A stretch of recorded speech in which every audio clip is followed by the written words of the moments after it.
Hi there, and welcome to another episode of 15 Minutes of Shame, everybody. I'm Tristan, for now. I'm Brendan. Well, folks, Wait, what do you mean, for now? Well, when I turn 18, I was thinking of changing my name to Tristan PhD. I've always wanted a doctorate, but just never wanted to put in the work.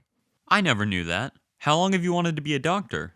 Oh, for a while now. Ever since I came up with this joke. Folks, it's been a busy few weeks since we've been gone. As of this episode, the government has officially reopened. Unfortunately, this means I can't tell any of my great shutdown jokes I came up with.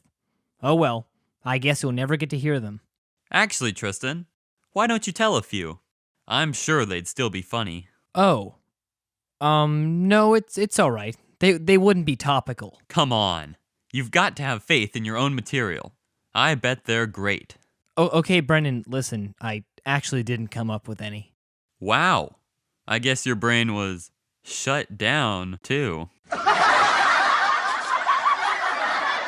Oh, come on, that wasn't even good.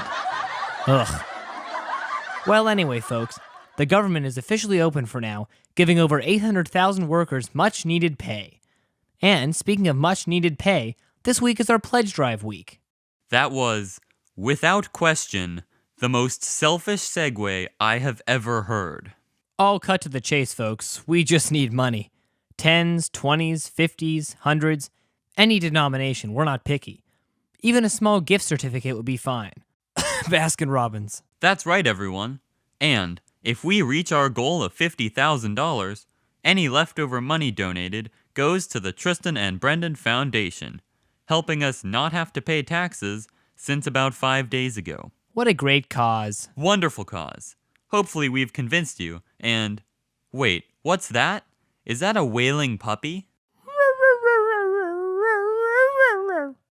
Yeah, you should donate.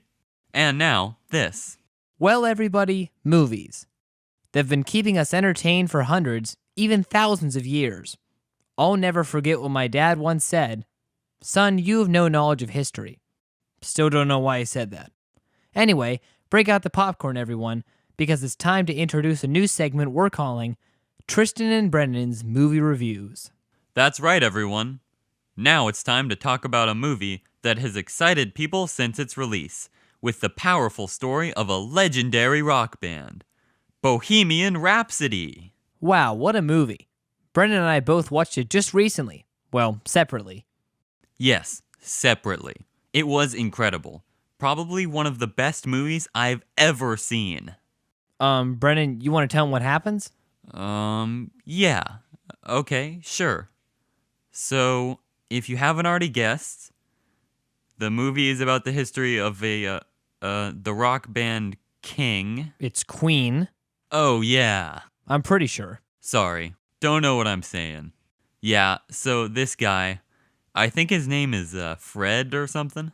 He meets these other guys, forget the names, honestly, and they form a band. Which is Queen. Yeah, it is. Okay, so then, they get all famous and everything, right? But then, Mozart's really famous then too. And he, writes a rap about them and stuff. And so they got this big beef. And, yeah, good movie. Brendan, I don't think any of that happened. Did you actually see the movie? What? Yeah, of course. And so, at the end of the movie, the main guy, Fred, dies from AARP. And that's how AARP was created. Brendan, that's not correct. I'm just going to call it and say you didn't watch the movie. All right. I didn't see it. That's just shameful, Brendan. I really can't believe it. Okay, so what really happened in Bohemian Rhapsody? Oh, well, yeah. The main guy, Fred Mercury, I think his friends called him Frederick. He just killed a man, and his life had, just begun, you know? Oh, yeah, and if he's not back again by this time tomorrow, carry on, as if nothing really matters. That was a pretty important plot point. I don't know if it was the real life or just fantasy, but yeah, good stuff. Wait, are those lyrics? Tristan, did you not watch it either? Yeah, definitely. I watched the heck out of it, you know? It was great.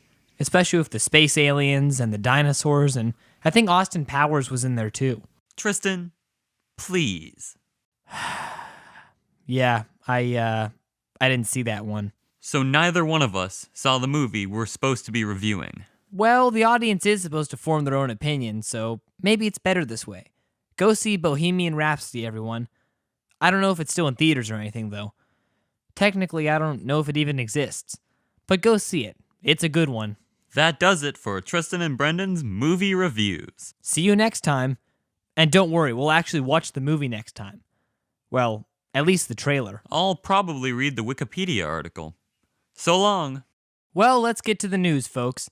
An Indiana boy who called a 911 dispatcher because he was having trouble with his homework was helped by the dispatcher with a fractions problem, which was 3/4 plus 1/4.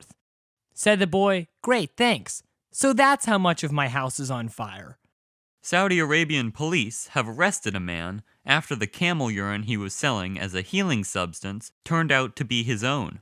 The police became suspicious after customers said, "Hey, this doesn't taste like camel urine." An awards event in the United Arab Emirates sparked claims of sexism when all of the awards given for promoting gender equality were won by men. But hey, who has to clean those awards? An Oklahoma man has been arrested after he ran into a county courthouse naked. Well, that's one surefire way to get out of jury duty. A Brooklyn woman is suing a local hospital after she gave permission for them to pull the plug on a man the hospital thought to be her comatose brother. It eventually turned out that her real brother was in jail, and the man killed was a stranger with the same name. Unfortunately, it didn't work as well when she asked if her real brother could get out of jail. That might have been too long of a setup. Whatever. And finally, a Florida Taco Bell was evacuated after a man drove into the parking lot with a hand grenade from World War II. This explains Chipotle's new slogan, "Chipotle, it'll only be the food that kills you." Well, the US government has recently opened back up, with negotiations set to continue on President Trump's border wall. But how are these negotiations going? Well, who better to ask than our Commander-in-Chief himself? That's right, folks. It's time for another edition of Donald Trump's Fireside Tweets. Hello, everyone. It's your main man, Donnie J. Barron taught me that I'm trying to be hip. Well, how are the negotiations for your wall going, Mr. President? Oh, they're going great. Absolutely tremendous. I've just been talking with Nancy Pelosi and Chuck Schumer, or as I call them, Nancy and Chuck. I'm so good with nicknames, but it's going great. So, did you get the money to build the border wall? Well, not exactly. I said, can I get $5.7 billion for the wall? And they said, you're out of your mind. But I still have hope. It's almost Valentine's Day. Maybe they can find it in their hearts to give me the money. When it comes to love, I'm usually the one who has to pay people, but hopefully this time it's the other way around. Gotcha. Well, you signed a bill recently opening the government back up for 3 weeks while negotiations continue. How did that come about? Well, I'm glad you reminded me of one of the greatest accomplishments of my first term as president, opening the government. And opening it for only 3 weeks is vital. I know I'm playing hardball with the Dems, but America needs this border wall. Oh, did I say wall? I meant a fence. Did I say a fence? I meant slats. Big, beautiful steel slats. A wall, a fence, slats, one continuous row of scary-looking tumbleweeds. Whatever you want to call it, this barrier has to be seen through. And I mean actually seen through. It's probably going to be slats. I see. Well, we're almost out of time, but finally, I'd like to ask you about Roger Stone. Ah, yes, Roger Stone. What a brilliant man. Absolutely instrumental in helping me become president. They said we couldn't get to 270 electoral votes, and we got to 306. All thanks to Roger Stone. Sir, I'm not sure if you know this, but he recently pled not guilty to 7 criminal counts. As I was saying, I barely know Roger Stone, if that's his name. Hardly worked for me. A one-time assistant might have brought me a coffee or a hamburger once or twice. That's it. Don't know him. Well, Mr. President, now the question on the table is, are you going to pardon Roger Stone? Well, let me just tell you, there is no one closer and dearer to my heart than Roger Stone. Ow! I'm sorry, I'm getting whiplash from all this flip-flopping. But we'll see what happens. Politics is a cutthroat business. Sometimes enemies become friends and friends become enemies. Especially if it turns out he did it.